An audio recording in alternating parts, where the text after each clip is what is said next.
Fantasy General 2 is the sequel to the original Fantasy General released way back in 1996 by Strategic Simulations. It's being developed by Owned by Gravity as their debut title and being published by Slitherine. No, not that Slitherine, this Slitherine.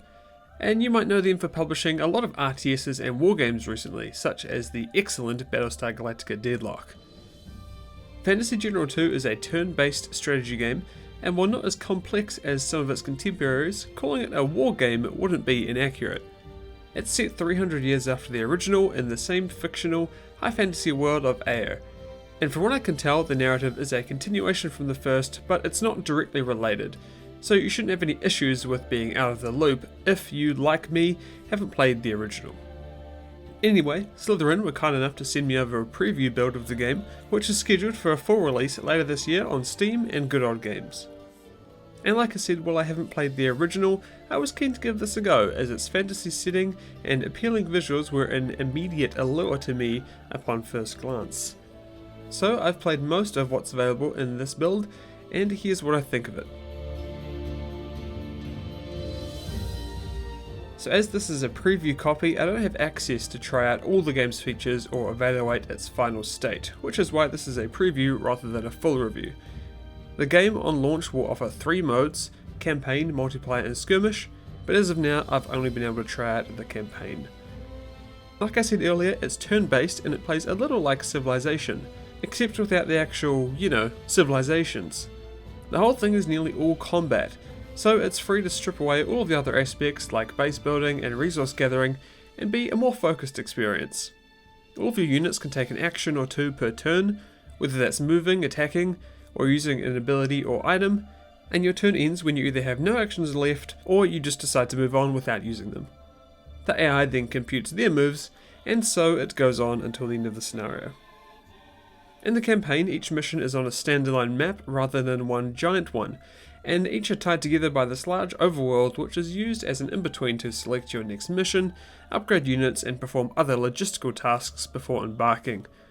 Once you do that, you're given a new area with new objectives, enemies and little goodies and secrets to find throughout, which range from resources which you can use to upgrade your troops, to special equipable items or buffs that apply for that mission only. The twist is that everything carries over from mission to mission, troops, items, resources, the lot. And while it's a cool idea, it's something I currently have some mixed feelings about. On the one hand, it's an engaging and meaningful system. Having your units move with you from mission to mission makes you care about them, and losing a high level squad that's been with you from the start can be devastating. It's a similar feeling to losing a veteran team member in XCOM. But being able to slowly invest in your troops is rewarding, and it incentivizes you to explore and find the means to upgrade and improve them during each mission. But on the other hand, having no reset between missions can be a bit frustrating, and this is something I experienced. In one scenario, I lost nearly all my troops escorting a hero unit out of the map, meaning I had to retrain a bunch of low-level units before the next mission. And this put me on the back foot going in, as my force was now significantly less potent than before. And while you can call in reinforcements mid-game if you control a deploy point, you need resources to do that, so it's possible that you can be left in a situation with not enough units to win, and also not enough resources to get any more, meaning you'd have to go back who knows how long to find a save point before it all went to custard.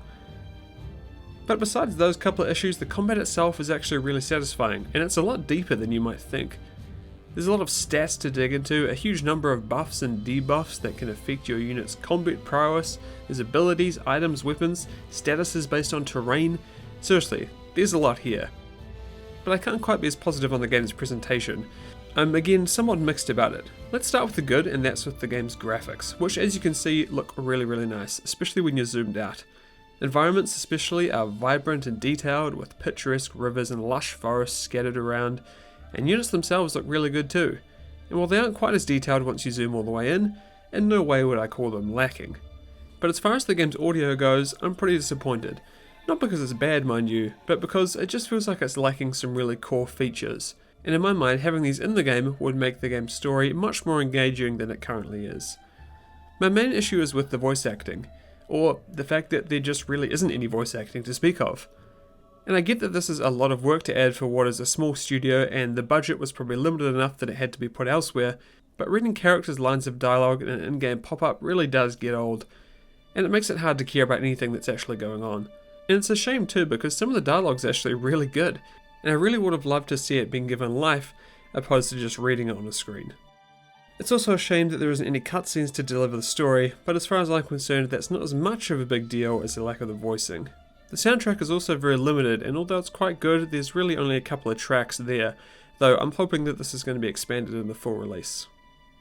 Overall, I did have a good time with Fantasy General 2, which was nice as someone who's not honestly the biggest fan of turn-based RTS games. Its focus on action and tactical depth was something I really appreciated, and the great visuals didn't hurt either. It's just a shame about the lack of voice acting and general presentation of the story. Perhaps they'll really amp it up for the full release. Here's hoping. If you're into the genre and this looks interesting to you, then you might want to keep your eye on it and look out for my full review once it's released later this year. At the end, I'd like to let you guys know about our community Discord. We have a bunch of great people over there, so I encourage you to join if you want to chat about games, play RTSs, or just hang out. I also stream on Twitch 5 days a week, so there's a link for that below as well. And there's also a link for my Twitter, so if you'd like to follow me for updates on the channel and future videos, then you know what to do with that. Thanks again so much for watching, and we will see you all next time.